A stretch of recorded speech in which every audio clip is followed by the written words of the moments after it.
Good morning! On today's video, meron tayong susunduin dito sa may Aircoats Terminal. At meron tayong bisita galing sa UK, si Modra Bell. So tara, samahan niyo ako at abangan natin si Modra pagdating at on the way siya papunta dito sa Cork. Dito pala ito sa Lower Glanmire Road, Victorian Quarter, Cork. So malapit lang siya sa train station, so madali lang siyang makita itong location na ito.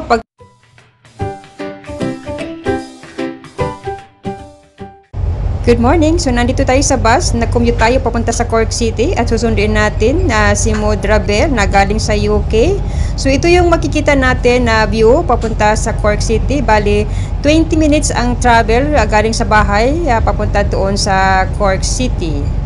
So ayan, ang ganda ng view. Medyo may makita kayong mga puno sa tabi ng dagat. So ang weather ngayon hindi maganda, medyo makulimlim siya. So bali yung ating pamasahe ngayon ay kulang-kulang 2 euro. Sa pesos naman, i-convert natin mga 88 pesos. So masarap mag-commute kasi wala ka ng problema kung saan ipapark doon sa city. Tsaka mahal din ang parking doon sa city. So andito na tayo, malapit na tayo mag-arrive sa bus station. So ito puro dagat, oh. Yan, dumadaan ng barko dyan. So ito yung Cork City. So habang naiinip tayo na traffic konti, tinitingnan ko sarili ko kung paano kaya, maganda kaya ako pag ako ay magpa-facelift, magpatangos ng ilong, magpabanat pag matandaan na ako. So wala lang, naisipan ko lang guys kasi ma-traffic konti. So dito na mag-arrive na tayo at maya-maya bababa na tayo dito sa bus station. So ito pala yung bus station dito sa Cork City. So, ayan na guys, nandito na tayo at nakababa na. So, papunta na tayo doon sa may Aircoats. So, bali ang dating ng Modra ko ay 2:30. So, maaga tayo, 1 oras pa. Sana okay yung kanyang travel kasi first time niyang makarating dito sa Cork Island. So, nandito na yung iskinita, dadaanan natin guys para lang siyang Binondo, ganyan. So, nakatakot dito pag sa gabi. So, umaga okay lang. So, ayan na yung Aircoats. So, may Aircoats nakatambay. Siguro yan ay papunta sa Dublin Airport. So, ayan yung papunta. So, hindi pa dumating yung pagaling sa Dublin, papunta sa Cork. So, yan yung aking hihintayin kasi sure na nandun na si Modra Bell. So, maganda ang weather na dito sa Cork. Oh, dry blue sky na.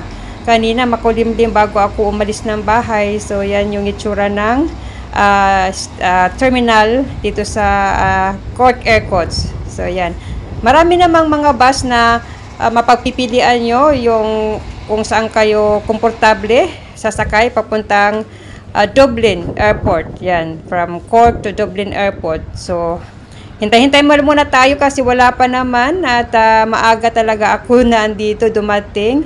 Buti na lang hindi umulan. So ayan, may magandang mga bulaklak dito sa tabi. Titingnan ko na lang at magbibilang ako dito ng mga bubuyog. So yan yung flower, oh, spring flower. Yan, colorful, yan. Sana all parang flower lang ba? Palaging fresh at palaging blooming. So kakaiba ang weather ngayon. Medyo malamig, mahangin ang weather ngayon pero dry siya. At gusto ko talagang bumili ng coffee. Medyo malayo yung bibilhan ng coffee. So, ayan na nga, dumating na si Modra. So, yung happy-happy siya. Sabi niya, malakas daw ang hangin. Kasi iba daw ang weather doon sa UK. So, ayan at kasama niya si Bunso, kanyang apo. Tingnan mo naman ang apo niya. Halos magkalaki na lang sila. Oh, inalalayan niya si Modra. So, ayun si Daddy, nakauna na. So, ayan. So, ipapasyal natin si Modra at kakain kami dito ng tanghalian. Alam mo na, kakain muna bago umuwi. So, ayan, na-excite naman si Bunso at nandito ang kanyang lola. So, nandito na kami sa sentro ng Cork City. Nandito yung mga may makakainan dito, mga shopping. Ayan, ito yung sentro ng Cork City.